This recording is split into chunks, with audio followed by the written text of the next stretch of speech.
स्वागत है आपका मेरे YouTube चैनल में। आज हम लोग पढ़ने वाले हैं कक्षा 9वीं विषय हिंदी से पाठ आ रही रवि की सवारी।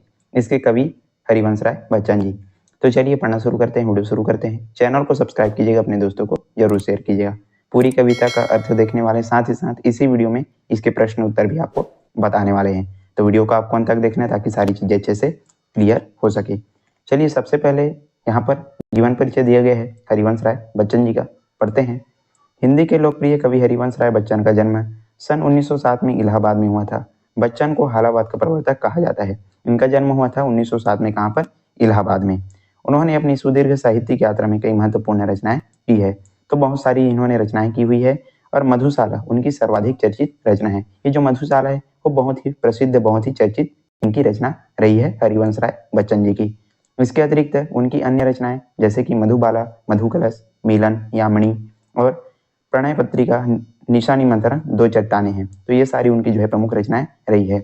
दो चट्टानें के लिए उन्हें सन 1968 में साहित्य अकादमी पुरस्कार मिले, यानी कि इस रचना दो चट्टानें के लिए उसको जो है साहित्य अकादमी पुरस्कार से सम्मानित किया गया 1968 में। सन 2003 में 96 वर्ष की अवस्था में उनका निधन हो गया और 96 वर्ष की अवस्था में 2003 में हरिवंश राय बच्चन जी का निधन हो जाता है। तो ये था छोटा सा जीवन परिचय हरिवंश राय बच्चन जी का। चलिए अब कविता का अर्थ समझते हैं, पढ़ते हैं। आ रही रवि की सवारी, नव किरणों का रथ सजा है, कली कुसुम से पथ सजा है, बादलों से अनुचरों ने स्वर्ण की पोशाक धारी, आ रही रवि की सवारी। तो कवि हरिवंश राय बच्चन जी यहाँ पर जो है सूर्योदय के समय का बहुत ही सुंदर चित्रण करते हुए यहाँ पर कहते हैं कि आ रही रवि की सवारी, यानी कि रवि यानी कि सूर्य देव का जो आगमन है वो हो रहा है, उसकी जो सवारी है वो आ रही है।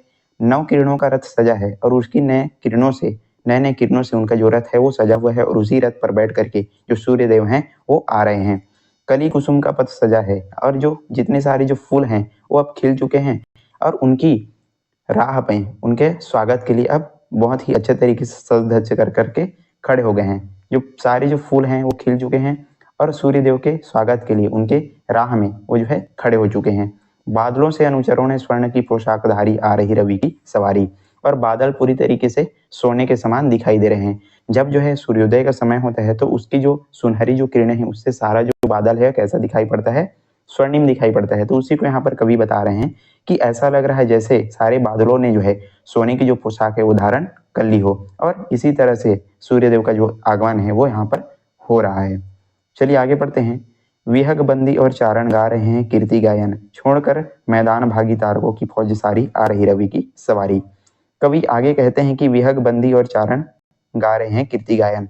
अब जो है जैसे ही सूर्यदेव का आगमन होता है तो सारे पक्षी खुशी से, हर्ष उल्लास से उनकी कीर्ति का गायन कर रहे हैं, उनका स्वागत जो है कर रहे हैं। तो इसी को यहाँ पर बता रहे हैं कि विहग बंदी और चारण गा रहे हैं कीर्ति गायन। सारे जो पक्षीगण हैं, सारी जो चिड़िया हैं वो खुशी से, हर्षोल्लास से जो है सूर्योदय के आगमन यानी कि रवि के आगमन के लिए उनके कीर्ति गायन क्या कर रहे हैं? कीर्ति गायन कर रहे हैं। छोड़कर मैदान भागी तारकों की फौज सारी। अब रात में पूरी तरीके से जो है तारे थे, अब जैसे ही सूर्यदेव का आगमन होता है तो सारे जो तारे हैं वो आसमान से गायब हो जाते हैं। तो इसी को यहाँ पर बता रहे हैं कि छोड़कर मैदान भागी तारकों की फौज सारी, सारे तारे अब चले गए हैं। क्यों? क्योंकि अब सूर्यदेव का आगमन हो रहा है और आ रही रवि की सवारी। अब जो है सूर्यदेव आ रहे हैं। फिर है अंतिम यहाँ पर, चाहता उछलूं विजय कह पर ठिठकता देख कर यह रात का राजा, खड़ा है राह में बनकर भिखारी, आ रही रवि की सवारी। तो यहाँ पर कहते हैं कि हरिवंश राय बच्चन जी यहाँ पर बोल रहे हैं कि मैं जो है खुशी से उछलना चाहता हूँ, लेकिन वो जो है कुछ देख करके रुक जाते हैं। वो जो है क्या देखते हैं कि जो रात का राजा है यानी कि जो चंद्रमा है वो राह में भिखारी बन करके खड़ा हुआ है। कहने का अर्थ ये है कि यहाँ पर सारी जो चीजें हैं नश्वर है, सारी चीजें हैं वो चीज यहाँ पर स्थायी नहीं है। तो इसी को यहाँ पर बताते हुए कहते हैं कि जब जो है ये जो रात का राजा था वो अब क्या हो गया है? भिखारी बन गया है। मतलब जो जैसे ही सूर्यदेव का आगमन होता है तो अब सारे जो तारे हैं चले गए और चंद्रमा भी अब क्या हो रहा है? जा रहा है। तो उसी को यहाँ पर बताते हुए कहते हैं कि सारी जो चीजें हैं वो नश्वर है, इसलिए कभी भी हमको अहंकार नहीं करना चाहिए। और अब जो है रवि की जो सवारी है वो आ रही है। तो इस प्रकार हम इसका जो है यहाँ पर अर्थ समझते हैं। अब चलिए इसका प्रश्न उत्तर देखते हैं। हम देखते हैं आ रही रवि की सवारी कक्षा 9 हिंदी से। तो यहाँ पर पहला प्रश्न है, प्रश्न अभ्यास में पहला प्रश्न है कि बादलों से अनुचरों ने स्वर्ण की पोशाकधारी पंक्ति का क्या आशय है? हमने अभी पाठ में आपको इसको समझाया हुआ है, तो उसी के हिसाब से आपको उत्तर लिखना है। चलिए इसका उत्तर देखते हैं। उत्तर है, कवि हरिवंश राय बच्चन जी कहते हैं कि जब सूर्य का आगमन होता है तो उसकी सुनहरी किरणों से बादल सोने के समान दिखाई पड़ते हैं और ऐसे लगते हैं मानो वह सूर्य के स्वागत के लिए खड़े हों।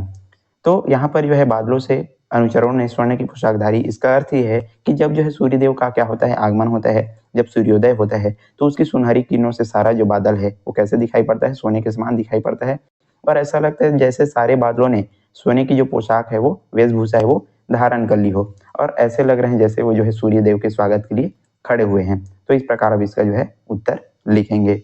फिर प्रश्न 2 है, रात का राजा किसे कहा गया है और वह भिखारी बनकर क्यों खड़ा है?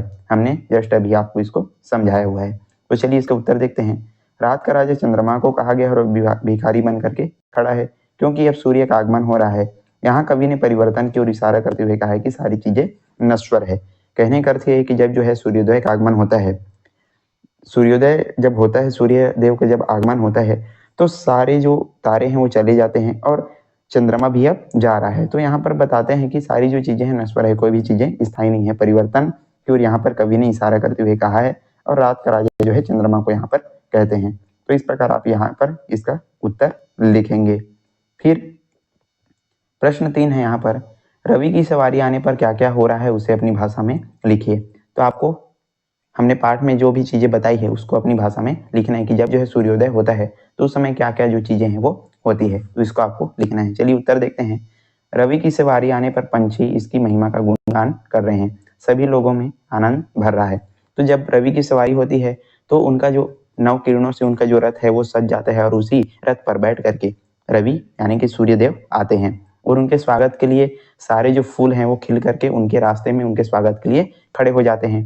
साथ ही साथ जितने भी पक्षी हैं, जितने भी जो चिड़िया हैं, उनके स्वागत के लिए उनकी महिमा का क्या करते हैं, गुणगान करते हैं और सारे लोगों में क्या होता है, हर्षोल्लास आनंद जो है भर जाता है। बादल स्वर्णिम हो गए और ऐसे लग रहे हैं जैसे उन्होंने सोने की पोशाक धारण कर ली हो। और बादल कैसे हो गए हैं, बहुत ही स्वर्णिम लग रहे हैं और ऐसे लग रहे हैं जैसे उन्होंने सोने की पोशाक धारण कर ली हो। और साथ ही साथ आप इसमें लिखेंगे कि सारे जो तारे हैं वो अब क्या हो गए हैं, मैदान छोड़ करके चले गए हैं। यानी कि जब सूर्यदेव का आगमन हो रहा है तो जो सारे तारे हैं वो अब चले गए हैं और चंद्रमा भी अब जा रहा है और यहाँ पर जो है परिवर्तन को बताए हुए हैं। सारा जो प्रकृति है उसमें परिवर्तन हो रहा है, सारी जो प्रकृति है उसमें हर्ष उल्लास जो है फैल रहा है। तो इस प्रकार आप इसका जो है उत्तर लिखेंगे और यहीं पर आज का हमारा ये जो वीडियो है समाप्त होता है। हमने बहुत अच्छे तरीके से आपको पूरी कविता का अर्थ, साथ ही साथ प्रश्न उत्तर इसमें कंप्लीट आपको बताए हुए हैं। यदि वीडियो पसंद आए तो लाइक कीजिएगा, ज़्यादा से ज़्यादा आपको जो है शेयर करने और चैनल पर नए तो जरूर सब्सक्राइब कर दीजिएगा। चलिए आज के लिए बस इतना ही, मिलते हैं इसी प्रकार के अन्य वीडियोस के साथ। तब तक के लिए पढ़ते रहिए, अपना ध्यान रखिएगा। धन्यवाद।